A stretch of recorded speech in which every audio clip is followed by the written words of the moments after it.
안녕하세요. 생주입니다. 오늘은 4대 복음서를 전체적으로 통합해서 예수님의 생애와 그분의 어머님인 마리아에 대해서 정리해보고 그 두 분의 관계에 대해 복음서가 전하는 의미를 되새겨보면 좋겠습니다.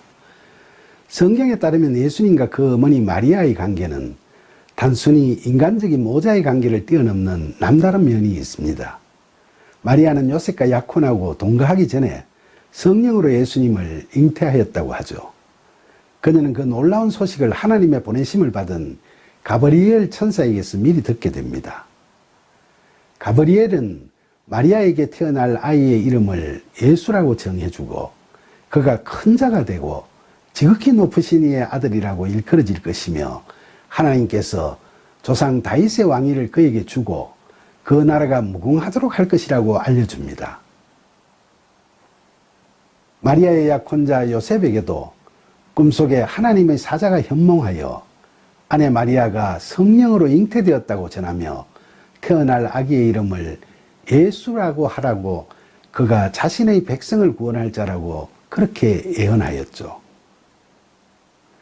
요셉과 마리아가 호적하러 베들레헴이라는 다윗의 동네로 왔을 때 마리아가 해산을 하게 되었는데 그 지역의 목자들이 구주가 나셨다는 천사들의 이야기를 전하려고 찾아왔고 동방박사들도 예물을 갖고 찾아와서 아기 예수님께 경배를 드렸죠. 그 후 예수님 탄생을 뒤늦게 알게 된 헤롯 왕이 베들레헴 주변에 있는 어린 아이들을 다 죽이려 하는데 그때도 요셉에게 꿈속에 천사가 찾아와서 애굽으로 피하라고 말을 하자 그들은 헤롯 왕이 죽을 때까지 그곳으로 피해 있었죠. 이렇듯 이 부부는 예수님을 자식으로 잉태하고 낳는 과정에서 보통 사람들과는 판이하게 다른 성스러운 경험을 하게 되는 겁니다. 성령으로 잉태하는 것도 놀라운 일이지만 천사들이 부부에게 번갈아 찾아오면서 예수님의 탄생과 애굽으로의 피신까지 예언한 것은 참으로 신비한 경험이었겠죠. 그리고 목자들이 전한 천사의 축복이나 동방박사들의 방문은 이 부부로 하여금 아기 예수님의 장래에 대해서 구체적이고 확실히 알 수는 없지만 천사를 통해 미리 고지한 신비한 예언이 현실로 이루어질지 모른다는 기대와 함께 아들이 훗날 무언가 큰일을 한 아기라는 성스러운 확신을 갖게 하였겠죠. 헤롯 왕이 죽고 이스라엘로 돌아온 예수님 가족은 나사렛에 삶의 터전을 마련했고 아기 예수님은 자라면서 강하여지고 지혜가 충만하였으며 하나님의 은혜가 늘 그 위에 함께 했었죠. 예수님께서 12살이 되셨을 때 소년 예수님과 그 부모님은 절기 간섭을 따라 유월절을 지키려고 예루살렘으로 가신 적이 있습니다. 절기를 마치고 돌아올 때 예수님께서는 예루살렘에 말없이 머무셨는데 마리아는 아들이 따라오겠지 생각하고 하룻길을 간 후에야 그걸 알게 됐죠. 마리아와 요셉은 놀라서 아들을 찾으려고 예루살렘으로 되돌아와서 이곳저곳을 찾아 헤매다가 사흘 뒤에야 겨우 성전에서 예수님을 발견하게 됐습니다. 그런데 그렇게 애착게 찾았던 예수님께서는 선생들 가운데 앉으셔서 그들에게 듣기도 하고 묻기도 하고 계셨는데 그분의 말씀을 듣고 있던 사람들은 예수님의 지혜와 식견 높은 대답에 놀라움을 감추지 못했습니다. 그러나 어머니 마리아는 그런 것에 놀라기보다는 자기를 따라오지도 않고 그렇게 근심하게 한 어린 아들이 야속하고 속상해서 나무라는 식으로 책망했죠. 부모로서는 그렇게 나무라는 것이 당연한데 그 말을 들은 소년 예수님은 도리어 어찌하여 나를 찾으셨나이까? 내가 내 아버지 집에 있어야 될 줄을 알지 못하였나이까? 라고 반문하셨습니다. 그 말씀을 들은 부모님은 그게 무슨 말씀인지 깨닫지를 못했죠. 그러나 예수님의 그 말씀은 이제 자신은 인간으로서의 어머니인 마리아와 아버지인 요셉을 떠나 자신의 진정한 아버지이신 하나님의 부르심을 따라 하나님께로 나아가야 한다는 자신의 소명을 선포하는 계시의 말씀이었습니다. 그 부모님은 신비한 꿈을 꾸고 신비롭게 잉태하여 예수님을 낳으셨지만 자식으로 예수님을 키우시면서 그 일을 희미하게 잊어버리고 그저 예수님을 어린 애로만 생각했는데 정작 예수님은 자신의 소명을 인식하기 시작했던 거죠. 그래서 하나님의 성전에서 하나님께서 하시는 일을 함께 하고 계셨던 겁니다. 그러나 현실적으로 예수님은 아직은 어린 소년이었기 때문에 다시 부모님을 따라 나사렛으로 돌아와서 부모님께 순종하며 지냈는데 지혜와 키가 자라나면서 하나님과 사람에게 더욱 사랑을 받게 됐습니다. 그런데 이 의미심장한 사건의 말미에서 누가복음 2장 51절은 그 어머니는 이 모든 말을 마음에 두니라 라고 기록하고 있습니다.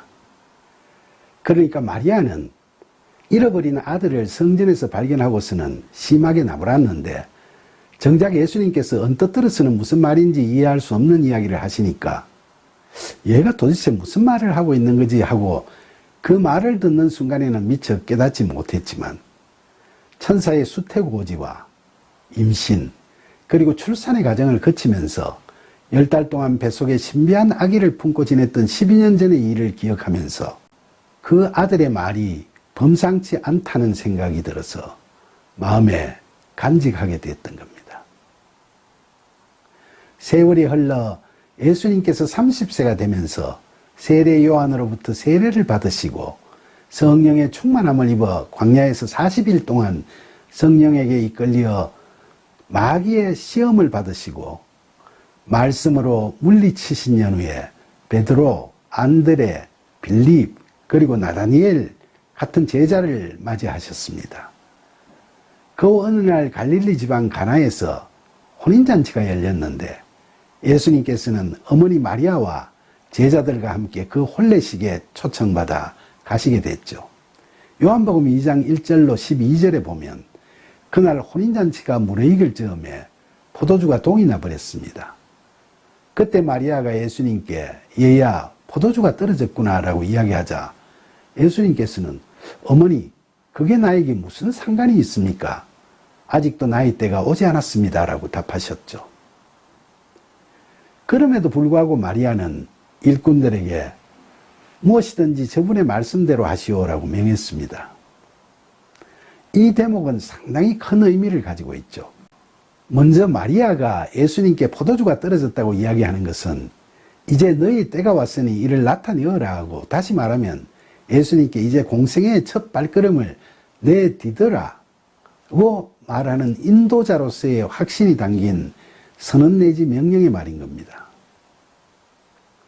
마리아는 예수님께서 어떤 소명을 갖고 이 땅에 오시는지에 대해 그분을 잉태할 때부터 천사를 통해 들었고 키우면서 그걸 잊고 보통 애들처럼 키웠지만 12살 때 예루살렘에 데리고 갔다가 미아 소동이 난 뒤에는 어렵게 찾아서 나무라던 자신에게 당당하게 말하던 아들의 말이 예사롭지 않아서 마음에 늘 간직한 적이 있었습니다.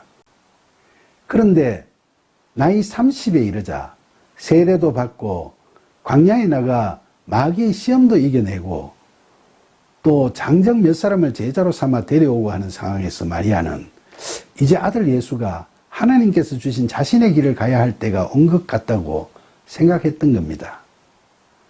그러나 예수님의 반응은 처음에는 그렇게 적극적인 반응이 아니었죠. 여기서 우리는 인간 예수님의 면모를 보게 됩니다. 누구든 사람은 자라왔던 집을 떠나 불확실한 미래의 길을 찾아 나설 때에는 두려움과 불안으로 주저함이 없을 수 없지 않겠습니까? 하지만 마리아의 생각은 확고했습니다. 그래서 그녀는 예수님의 다소 부정적인 반응에도 불구하고 하인들에게 그분이 시키는 대로 하라고 엄명했던 겁니다. 사실 세상의 어머니들은 모두 다 본능적으로 강한 모성애를 가지고 자식들을 늘 지켜보기 때문에 성년이 된 자식이 나아가야 될 때인지 들어가야 될 때인지 당사자보다도 더 정확하게 알고 바르게 조언해 줄 수 있는 힘을 가지고 있는 것 같습니다. 제 경우를 보더라도 대학을 졸업하고 사회에 나오기 전까지는 제 어머님께서 저에게 중요한 선택의 기로에서마다 값진 조언을 많이 해주셨던 것을 기억합니다. 특히 마리아는 아들을 잉태하면서 천사들의 예언을 들었고 키우면서도 늘 그런 기대로 아들을 지켜보았을 것이니까 때가 왔을 때 더 강한 확신이 있었을 겁니다. 예수님께서도 그런 어머니의 확신에 찬 행동을 보면서 두려운 마음이 사라지고 하나님의 아들로서의 창조적인 능력을 나타내라는 하나님의 뜻을 읽게 되신 거죠. 그래서 예수님께서는 하인들에게 항아리에 물을 채우라고 명하시고 말씀의 능력으로 그 물을 포도주로 만드신 후에 하인들에게 그것을 떠서 잔치를 주관하는 이에게 가져다 주라고 하셨던 겁니다. 물로 포도주를 만드신 이 표적은 예수님의 공생의 첫 표적이었으며 이처럼 예수님께서 자신의 영광을 나타내시니까 제자들이 모두 그분을 믿게 되었다고 요한복음은 기록하고 있죠.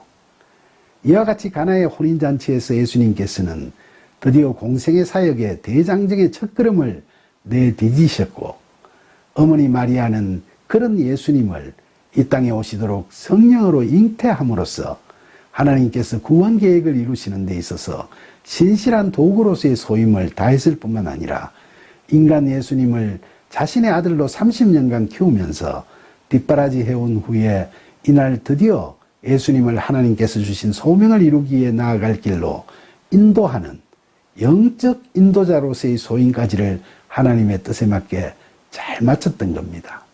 성경은 이날까지 예수님과 어머니 마리아가 하나님의 구원 계획을 이루기 위한 숙명적인 동력자로서 살아온 것을 이처럼 기록하고 있고 그 후에는 마리아에 대해 몇 번 기록이 나오지만 그때는 인간적인 한 어머니로서의 마리아에 대한 이야기이지 마리아의 동력은 여기에서 마침표를 찍었습니다. 이제 예수님은 인간으로 태어나 만난 어머니 마리아의 품을 떠나 혼자서 하나님께서 인도하시는 사명의 길을 나서게 된 겁니다. 그런데 여기서 우리가 알고 있어야 할 또 한 가지의 사실이 있습니다. 그것은 마리아는 이날로 그녀의 소임은 다했지만 이제 세상으로 보내는 아들 예수님께서 훗날 십자가에 매달려 형장의 이슬로 사라지는 처참한 운명을 맞이하실 거라는 사실은 꿈에도 생각하지 못했습니다. 그녀는 지난날 천사의 예언을 자기 나름대로 해석하면서 예수님께서 이 세상에서 왕처럼 빛나는 고귀한 분이 되실 것이라고 막연하게 기대하고 있었던 겁니다. 그랬던 마리아는 3년이 지난 후 예수님께서 빌라도에게 체포되셔서 사형 선고를 받으시고 군인들에게 끌려오셔서 골고다 언덕 위에서 십자가에 못 박히실 때 십자가 아래에서 죽어가는 그 아들을 바라보며 슬피 울고 있었습니다.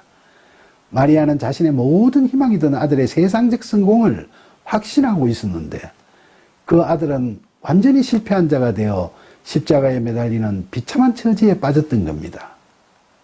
그런데 그 상황에서 요한복음 19장 26절과 27절에서 보듯이 예수님께서는 마리아에게 곁에 있던 사도 요한을 가리키면서 어머니, 이제 이 사람이 어머니의 새아들입니다 라고 하시고 요한에게 보라, 너 어머니시니라 라고 자신의 육신의 어머니 마리아를 앞으로 잘 돌보도록 맡기십니다. 그래서 마리아는 그때부터 요한의 집에 거하면서 수명을 다하였습니다. 요한도 90세가 넘도록 장수했기 때문에 마리아를 곁에 모시고 살 수 있었고 그녀를 임종 때까지 정성을 다해 섬기면서 예수님의 당부 말씀을 잘 지켰습니다. 예수님께서는 사랑하는 아들과 사별하고 가슴이 무너지는 슬픔과 아픔을 겪을 육신의 어머니 마리아에게 또 다른 사랑의 대상이 되는 아들이 필요하겠다는 것을 느끼셨던 것 같습니다. 이처럼 사랑이 많으신 예수님께서는 십자가 고통 가운데서도 어머니 마리아에게 인간적인 위로를 베풀어 주셨던 겁니다. 예수님은 돌아가시더라도 마리아와 요한은 살아남아서 같이 살면서 수시로 예수님에 관한 이야기를 서로 나누면서 서로 위로받고 여생을 예수님의 이름으로 하나 되는 삶으로 만들어갈 수 있도록 말입니다. 세상에서 잘난 자식으로 이름을 떨치며 귀하게 잘 살아갈 것으로 기대하고 온갖 희망을 걸었던 세상 어머니로서의 바람은 그날로 무참히 짓밟혀졌지만 장사한 지 사흘 만에 예수님께서는 부활하셨고 그를 다시 보게 된 어머니 마리아는 비로소 예수님이 하나님의 아들이심을 어렴풋이 깨닫게 됐습니다. 예수님께서는 부활하신 후 40일 동안 마리아와 제자들에게 보이시며 하나님 나라의 일을 말씀하시다가 성천하셨습니다. 마리아와 제자들을 포함한 약 120명의 신도들은 모여서 기도를 드리기 시작했고, 예수님 성천 후 10일이 지난 오순절 날, 그날 각자의 머리 위에 불의 혀 같은 성령이 강림하면서 그들 모두가 다 성령의 충만함을 받게 됐습니다. 이날 성령을 받은 어머니 마리아는 그 자리에 있던 그 누구보다도 사실 더 긴밀하고 더 오랜 기간 동안 예수님과 동고동락했던 동력자의 삶을 같이 살아왔던 분이죠. 그녀는 예수님을 성령으로 잉태하였고, 한 마국간에서 예수님을 해산하고 헤롯 왕을 피해 이집트 카이로에 피신하여 고된 피난살이를 하다가 그 후 나사렛으로 돌아와 예수님을 30세까지 돌본 하늘이 점지한 동력자였던 거죠. 특히 마리아는 가나의 혼인잔치에서 예수님께서 하나님의 뜻에 따른 사역을 시작하시도록 인도자로서의 역할을 성공적으로 완수함으로써 하늘로부터 자신에게 맡겨진 동력자로서의 소임을 다했고, 그 사항으로 예수님 부활 후 성령의 도우심을 받아 이 땅에서 하나님 나라를 경험하는 복된 여생을 보내게 됐던 겁니다. 이처럼 마리아는 이 땅에서 산 사람 중 그 누구도 누리지 못하는 하나님의 엄청난 은혜를 누린, 그야말로 세상에서 가장 행복한 인생을 살고 간 사람이었습니다. 부디 오늘 예수님과 어머니 마리아에 대한 이야기를 통해서 어머니 마리아에게 부어진 하나님의 한량없는 은혜와 예수님의 지극하신 사랑을 실감하면서 복음의 은혜를 한껏 누리는 저와 여러분이 되기를 간절히 소망합니다. 감사합니다.